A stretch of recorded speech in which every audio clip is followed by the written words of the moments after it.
White. At hindi natin paniniwalaan yung iba.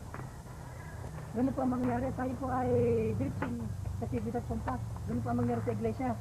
Mismo yung sariling propetisa natin, hindi natin paniniwalaan. As a Seventh Adventist. Pati-idea ko pa rin sa katotohanan niya, katulad binasa niya kapatid. Talagang hindi na nila sinusunod. At sinisiran pa si Miss White.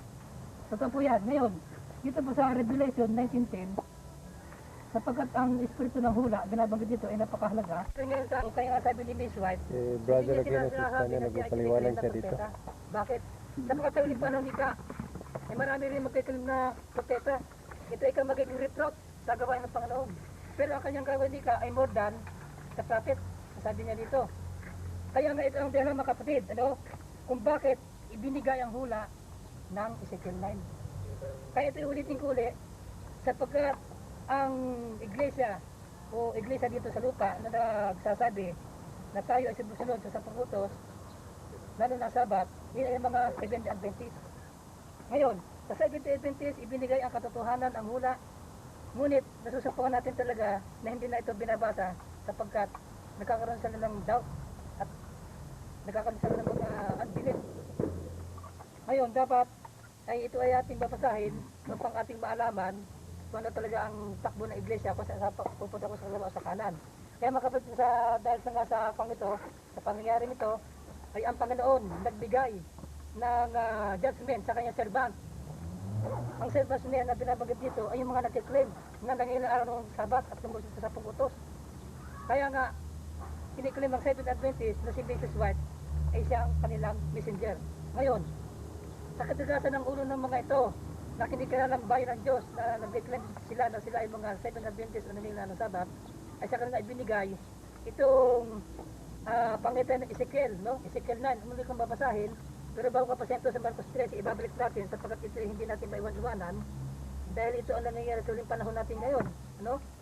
Ito ang sabi dito, nang humula si William Miller na ang Panginoon ay babalik 1844, no? Ng second coming, hindi yun natupad. Hindi natupad yun. Ngayon, ang akala ni William Miller, ang linilising santuario ay dito sa lupa. Pero nabigo sila, bakit sila nabigo? Sapagkat kulang sila ng langis. Hindi sila nagbabasa ng mga eksperto na hula. Ngayon, hindi nila alam si Yesu Cristo ay pumanik doon, pumunta siya sa kabanag-banalang dako upang linisin, alin po, ang santuario sa langit. Upang mabagitan sa atin, sa ating mga kasalanan. Ngayon, ang binabanggit po dito, ay siya ay muling hinihintay. Mula nung humula, noong 1844, muling hinihintay na siya ay muling magbabalik. Pero, magkukulang po tayo ng langis at magkukulang tayo ng kaalaman. Kung hindi natin babasahin ang sinasabi natin na si Mrs. White, na ang kanyang mga kalat hindi na totoo. Dito po tayo magkakamali. Bakit po?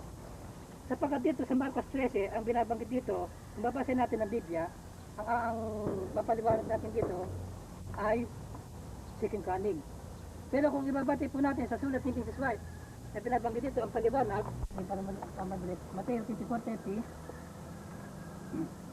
sa Mateo 24:30 dito binabanggit. At kung magkakayo'y lilitaw ang tanda ng anak ng tao sa langit, at kung magkakayo'y magkisitaghoy ang lahat ng mga angkan sa lupa, at makikita nila ang anak ng tao na napaparitong sa mga alapaap ng langit, na may kapangyarihan at kakilang kalwalatian. Kung babasahin po ng 1 Thessalonians 4:16-17, ay mababasa po doon na yung pagbabalik ng Panginoon mula doon sa kabanang-banalang dako. Pag inalisin niya yung kanyang damit ng pagkapari at isutin yung kanyang damit ng pagiganti, ay didirito sa kanyang servant na binabulit. Sapagkat dito sa Biblia may binabanggit dito, gaya na isang tao na ninirahan sa ibang lupain, na pagkaiwan ng kanyang bahay at pagkabigay ng kapamalaan sa kanyang mga alipin, sa bawat isa ang kanyang gawain. So ibig sabihin po, umalis ang pangulo ng bahay, iniwan niya yung kanyang bahay, at ang sabi nito, yung iniwanan niya, yung kanyang servant, binigyan niya ito ng tungkulin. Ano po, at ito'y paliwanag po natin dito mamaya, kung ano pong tungkulin ito, at kung sino po itong mga servants na ito. At siya ay nagutos, di naman, na magbantay at magpuyat. Magpuyat nga kayo sapagkat hindi nyo nalalaman kung kailan pa rito ang Panginoon ng bahay.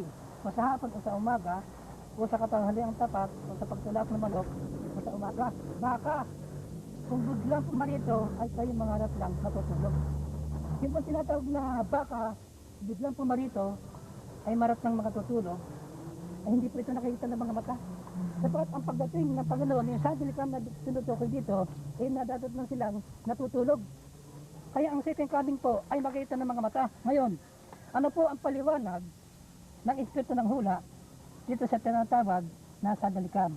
Mga kapatid, kaya ko laging binabagit itong sandilikam na ito, sapagkat iba ito sa pagbabalik ng Panginoon sa ikalawa na mababasa sa Hebrew 9:28 na sasalubong doon yung mga banal. Ngayon, kung ito ang ating paniniwala hanggang sa ngayon, ay tayo maliligaw. Bakit? Sapagkat ang Panginoon nandun sa kabanalang dako, hindi sa babalik at second coming, kundi yung tinatawag na sandilikam. Ano ang sandilikam? Sa kaya sa Espiritu ng Hula. Ulitin po natin ulit. Sa Testimonies Volume 3, Volume 5. Testimonies Volume 2, page 190, 198. Ano po ang tinatawag na sandilikam? O, sapagkat maliwanag na binabagit dito, nasusulat naman sa Biblia, Marcos, baka kung biglang pumarito ay kayo'y mangarap ng natutulog. Yung biglang pagparito ng Panginoon na sila ay tulog, ano pong pangyayari ito? Pakibasa. Jesus has left us word, watch ye therefore, for ye know not when the master of the house cometh, at even or at midnight, or at the cock crowing, or in the morning, lest coming suddenly he find you sleeping. And what I say unto you, I say unto all, watch, we are waiting and watching for the return of the master, who is to bring the morning, lest coming suddenly he find us sleeping. Ayan. What time is he referred to? Not to the revelation of Christ in the clouds of heaven to find a people asleep. No, but to his return from his ministration in the most holy place of the heavenly sanctuary, when he lays off his priestly attire and clothes himself with garments of vengeance. And when the mandate goes forth, he that is unjust, let him be unjust still, and he which is filthy, let him be filthy still, and he that is righteous, let him be righteous still, and he that is holy, let him be holy still. Yan po mga kapatid. Sabi dito, yung servants na kanyang iniwan ng Diyos na wala iba, yung babalikan ng taong ito na umalis. Yung bahay ng Diyos niyan, ang binabanggit ito sa Biblia, ay yung siyang iglesia ng Diyos. So, yung iglesia ng Diyos na ito, na siyang babalikan ng Panginoon at sa dilikam na tinatawag, ay upang maningil siya sa kanyang mga servants. Sino mga servants na sisingilin? Testimonies Volume 5, page 211. Ngayon, kung sinasabi natin, may mga hula ni Mrs. White, hindi natupad. Itong hulang to, kung tatanggapin natin hindi, kung matutugod man hindi, ay bahala na po kayong tumanggap nito, no?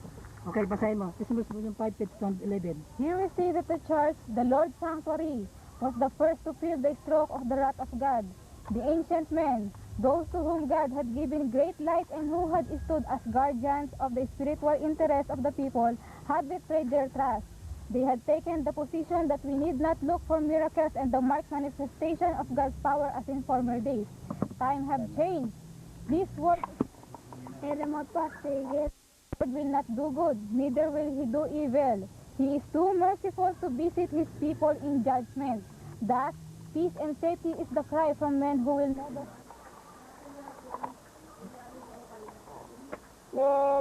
break of their sins. These damned dogs that would not bark are the ones who feel the just vengeance of an offended God. Men, maidens, and little children all perish together. Yan po mangyayari sa iglesia. Salamat, Brother Ray. Mga minamahal na mga kasama, naniniwala ako kay Ellen G. White. Okay?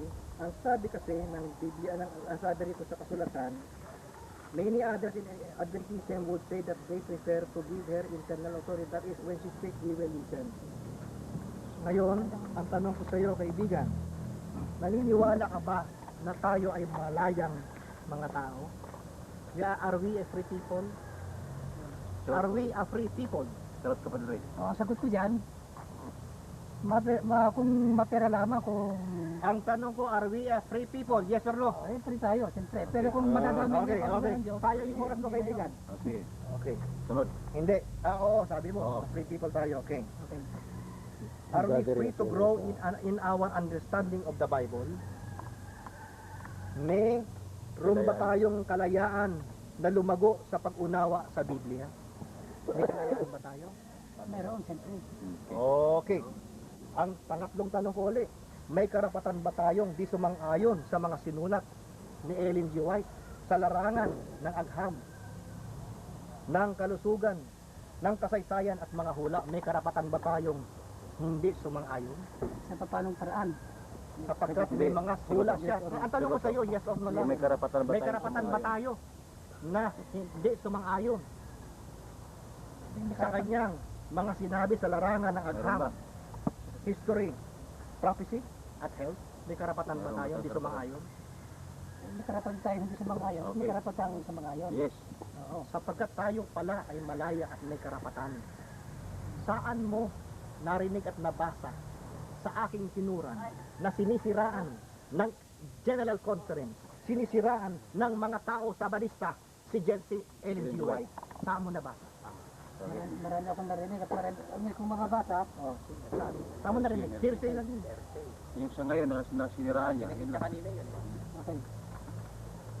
At saka yun naman ngayon, advice yun, may pag-amay. Oo, siniraan. Sige. Sagot Doon ko. mismo sa binasa mo kanina na ang sinabi ng General Conference, Babasahin ko para ay maintindihan mo. basahin mo, okay. Tagalogin mo siya. Kay Ellen G. White, ganito. Yung sinabi lang yung Kay Ellen G. White, G. ganito. White statement. Okay, we believe that the scripture is the foundation of faith. Kami naniniwala ng pundasyon ng pananampalataya ay ang Biblia. And the final authority of Christian faith as the scripture. At ang pinakatanging pundasyon at otoridad ng mga Kristiyano ay ang Biblia. okay. Ang sagot ng General Conference, we do not believe that the writings of Ellen White may use as the basis of doctrine. Yes. Hindi kami naniniwala na ang mga sulat ni Ellen G. White ay magiging gagamiting batayan ng doktrina.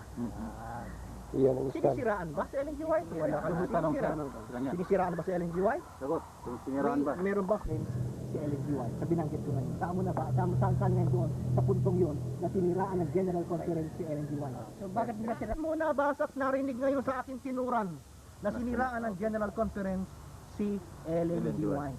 Okay. Sagot. So sa kanyang pagkatao, dahil yan ang tinura ng General Conference, na down yung pagkaano ni Ellen G. White. Saan mo nga nabasa doon sa binasa ko na dinown ng General Conference si Ellen G. White? Yung Discredit. binabanggit na yung paraan ng doktrina ay yung Bible. So, ibig sabihin ko, nawala na dyan. So ang ibig bang sabihin nun, pag higit sa lahat, sa sulat ni si Ellen G. White o ano pa man, higit ang Biblia, hindi ka ba sang-ayon dun sa kasabihan yun? Sa salitang yun? Na higit sa lahat, ng lahat ay Biblia, sola scriptura, sang-ayon ka ba doon o hindi? Library ni Mrs. Fred na... Hindi, ang tanong ko sa iyo doon, huwag mo akong anihin. Tinatanong kita, sang-ayon ka ba oo o hindi? Ngayon ako dyan. Oo, Wala sira. Wala sira. Okay, ngayon, alam mo ba na ang sabi, naniniwala ka ba na si Apostol Pablo ay isa sa mga banal na tao ng Diyos? Naniniwala ka ba? Naniniwala ka ba? Wala. Naniniwala ka, okay. Ang sabi ng 1 Corinto 14:29 at 1 Thessalonica 5:21, ang sabi ni Pablo sa mga mananampalataya, kayo'y humatol at to test o subukin ang isang propeta. May karapatan ngayon ba tayo na hatulad siya kung may mali siyang ginagawa at may tama siyang ginagawa? May karapatan ba tayong humatol sa kanya, kay Ellen G. White?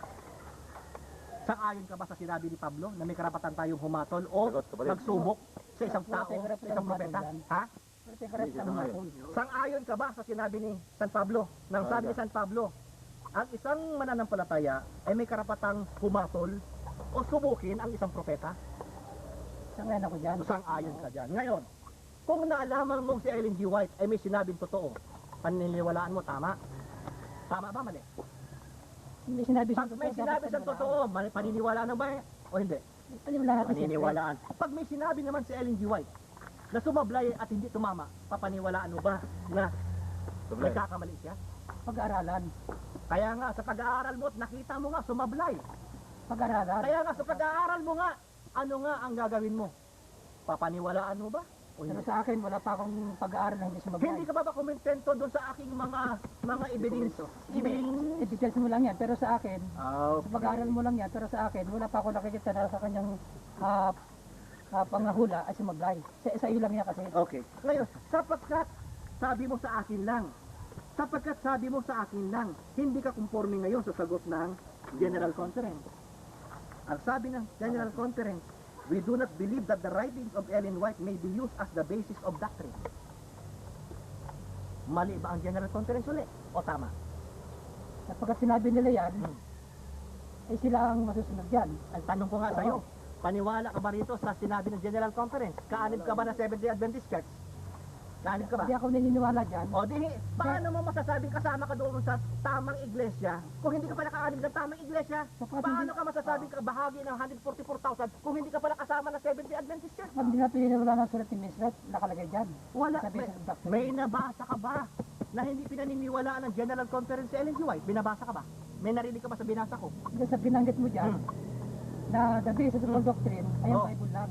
So, ibig sabihin, Ang tanong ko sa iyo, kaibigan, sagutin mo, huwag mo akong kwentuhan.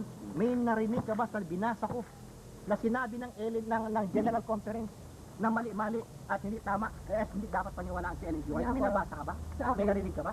yung binasa mo dyan, Oh. hindi ako niniwala dyan, sa kanila lang yon. Dahil ako, nagbabasa ako ng sulat ni Miss White, naniniwala ako. Okay. Kung ang General Conference hindi So- naniniwala dyan, ako naniniwala. Yan ang aking tayo. Saan mo narinig at nabasa na ang General Conference hindi naniwala kay Ellen G. White?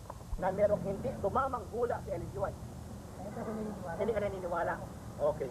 Sapagkat hindi ka naniniwala sa sabi mo na si Ellen G. White ay merong hula na hindi tumama. Noong 1856, hinula niya darating si ang Diyos. Tumama ba hindi? Ang tanong ko sa'yo, tumama ba ang hula na yon? Tumama ba? Yan, hindi tumama. Oy, sinungaling ka! Sabi mo, hindi mo papaniwalaan na si Ellen G. White na may sumablay na hula. Alam mo kung bakit hindi tumama? Dahil si Ellen G. White, hindi mo lang Ay, huwag ko kikwentuhan ng cross-examination pa. Tinatanong kita. Uli, tanong ko. Naniniwala ka ba?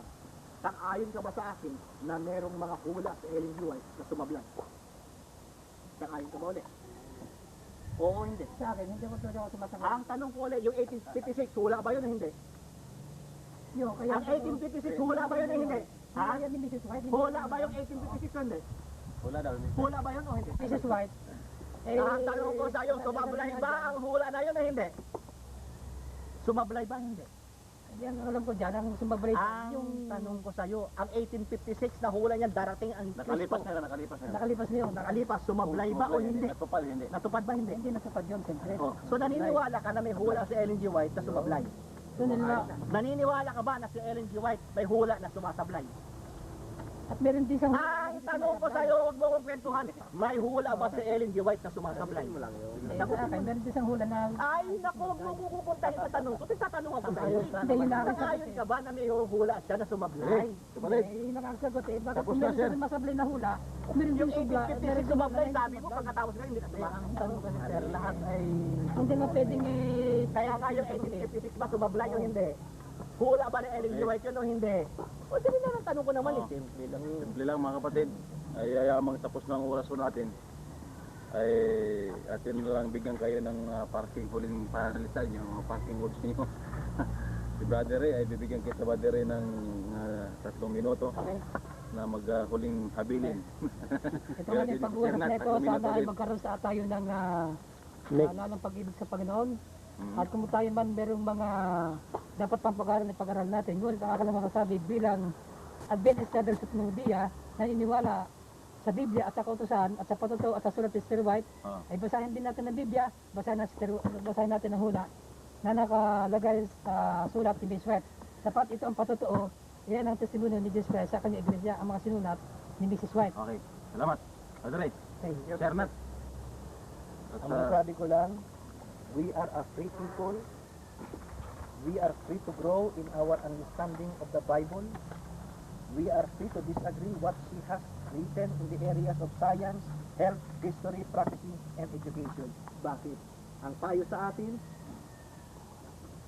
many others in Adventism would say that they prefer to give her internal authority. That is, when she speaks, we will listen to what she has to say and treat her words with respect as one often used by God. However, when she speaks, they declare that they will wait up the intrinsic truthfulness. Timbang-timbangin din natin at pag-aaralan din natin kung yung kanyang bang sinasabi, ang kanyang bang tinuturo ay naaayon sa Biblia. Ang sabi nga ni Apostol Pablo sa 1 Corinto 14:29 at 1 Thessalonica 5:29, may kalayaan tayo sapagkat tayo ay malayang tao, humatol at subukin ang isang propeta. Ngayon, ang sabi, ang iwanan ko sa Deuteronomy 18:22, pagka ang isang propeta ay nagsasalita sa pangalan ng Panginoon, kung ang bagay na sinasabi ay hindi sumunod ni mangyari, ay hindi sinalita ng Panginoon ang bagay na yaon. Ang propetang yaon ay nagsasalita ng kahambugan. Huwag mong katakutan siya. Yun lang po ang aking masasabi. At sana, bilang Seventh-day Adventist, hindi naman natin sinasabihin, huwag natin galangin si Ellen G. White. Respetuhin natin si Ellen G. White, pero huwag naman natin sobra ang pagiging panatiko natin kay Ellen G. White. Ang ating laging unawain, Bible, sola scriptura, the Bible alone. Okay, maraming salamat Brother Brother Bobby. Nat at saka Brother Ray. Alam mo sa kapatid, akong kapatid, base sa aking pag-aaral sa yung paksa, ay hindi tayo umabot sa in-expect kong pag-aaral kasi hindi sa tingin ko ay parehong si Brother Ray ay hindi niya nailahad yung iba ang pinupunto Brother Ray. Siguro may pag-uusap tayo, yung usapin natin talaga, itatama natin kung ano yung dapat natin. Yung paksang Ezekiel 9, mawari isang usapin yon na yung pag-usapan natin kasi yung ating tema ngayon hindi natin natakil Brother Ray. Natakil ko. Kay Brother natakil niya. Sa iyo naman yung dapat natin sundin. Wala tayong makita dito na anong mga bagay na ating susundin maliban sa propesya ng Ezekiel 9 na binabagit mo. Kaya Brother Ray, maraming salamat sa muling pag-uusap muli. Brother Bobby. Okay, dyan po natapos ang Salamat. debate Kamayan mo mula tayo. sa Reform at Adventist. Umabot po ng Salamat, 4 na oras ang kanilang talakayan. At Salamat, siguro sa sunod ay malalaman pa natin ang iba pa ng mga posisyon ng kabilang panig. Maraming salamat po at sana'y sa mga susunod pong pagkakataon ay mapag-aralan natin maigi ang propesya ng hula at ang sinasabi ng Biblia para hindi po tayo mailigaw ng sinuman. Maraming salamat, Brother Bagoa, at Sa lahat salamat na sa inyong nandito na nagikinig.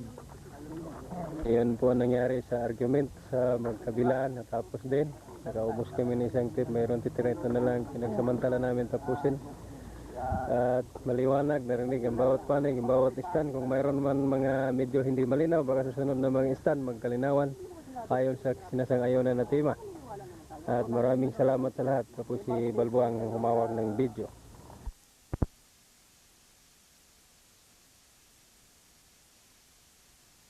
Okay, magandang hapon po sa lahat. At ngayon, nakita natin dito sa ang dalawa sa video cam, si Brother Bobby Fabricil at saka si Brother Nat Kasayuran. Si Brother Bobby Fabricil magtatanong ang Brother Nat ukol dun sa nangyari kanina sa debate laban sa reform. Hindi namin alam kung ito ba'y Division, Elijah, 4060, 89, kung ano bang proper sanbat sa reform. Anday-isli. Ngayon, magtanong si Brother Bob kay Brother Nat Kasayuran at ito'y mapakinggan natin ayon sa kanilang pag-usapan. Sir Kasayuran, napakinggan po namin ang inyong paliwanag at inyong stand at klaro po sa aming pandinig. Maaari po ba namin malaman kung ano po ang pinagmulan mo at saan ka nanggaling at ano ang tunay mong pangalan para po malaman ng mga kapatid kung sino ang Brother Nat Kasayuran na tumatayo sa panig ng Seventh-day Adventist Church. Ako ay isang anak, panganay sa lahat sa 7 anak. Ako ang pinakapanganay. Ang aking ama ay naging pastor ng Central Luzon Mission, ngayon ay Central Luzon Conference. At dati din siyang trabaho as minister o pastor sa South Central Luzon Mission. Ako ay pinanganak na Seventh-day Adventist. Marami akong natutunan at naalaman sa katuroang Adventista. Ako ay pamilya ng isa sa kauna-unahang naging Seventh-day Adventist sa Pilipinas. Ang buong pangalan ko ay Nathaniel Fernandez Kasayuran. Ang Nathaniel ay matatagpuan o mababasa sa 1 Chronicle 2:14 King James Version. Biblical, ha? Ngayon, sapagkat ako ay nag-aaral at naalaman ko na bagamat nire-respeto at ginagalang ng Seventh-day Adventist si Ellen G. White, ay gusto ko lang ipahayag, lalo na ipaunawa sa mga reform o sa mga panatiko ni Ellen G. White. Kasi Ellen G. White ay dapat na paniwalaan sa aspetong kung dapat bang paniwalaan ang kanyang mga turo, aral, paniniwala o mga hula. Ngunit, kung sakali namang hindi tumama o ayon sa Biblia ang kanyang katuruan, dapat tanggapin din natin na si Ellen G. White ay tao lamang, nagkakamali at handa ring bagu-baguhin o iba-ibahin ang kanyang posisyon lalo na sa katotohanan mula sa Biblia. Ang gusto ko lang ipaalam sa lahat, na higit sa lahat, lalo na sa mga reform, na ang mga Seventh-day Adventists naniniwala at ginagalang si Ellen G. White. Kaya lang, ayaw namin maging panatiko ni Ellen G. White. Kaya kami ay naninindigan sa Sola Scriptura o the Bible alone. Okay, ang sunod na katanungan, Brother Nathaniel Kasayuran, ganito po, huling tanong na po ito para kung sakali po na kayo imbitahan o sa ibang distrito, dahil po kayo bilong dito sa distrito ng Upper Cavite 2, ngayon, willing po ba kayo na tanggapin yung mga hamon kung sakali may mga hamon sa ibang distrito ng mga reform na against sa turo ng denomination Adventista? Ako po ang akin pong layunin ay upang ipahayag ang katotohanan sa salita ng Diyos. Upang ipagtanggol ang katuruan at pananampalatayang Seventh-day Adventist, handa po ko sa anumang oras, anumang panahon at saan mang lugar kung kinakailangan ang aking presensya. Ang masasabi ko lang po, ako po ay Seventh-day Adventist, pero ang Seventh-day Adventist na pagkakaintindi ko, tayo ay malayang Kristiyano, malayang tao, at may kalayaan din po tayo na tayo tanggapin na kung sakaling ang ating pagkaunawa ay kulang, ay nahahanda po tayong tanggapin at dagdagan ang ating pagkaunawa tungkol sa salita ng Diyos. Huwag lang po tayong maging panatiko sa iisang tao. Una at huli, ang gusto kong sabihin, Sola Scriptura or the Bible alone pa rin po tayo. Maraming salamat sa kasayuran at ako po si Brother Bob at naglilingkod po sa Imperial SDA Church. Ngayon po ay kasalukuyan isa po sa mga elder ng Iglesia ng Imperial. Maraming salamat at sana sa sunod na pagkakataon mga kapatid, abangan natin ang sunod na hamon ng Reform versus Adventist tungkol po sa posisyon na kung may suddenly coming o ano yung suddenly coming o ito ba ay literal o symbolikal, mangyayari ba o nangyari na. Kaya sa sunod, yan po ang sunod natin na topic at maraming salamat po. God bless po at pagpalain po tayong lahat.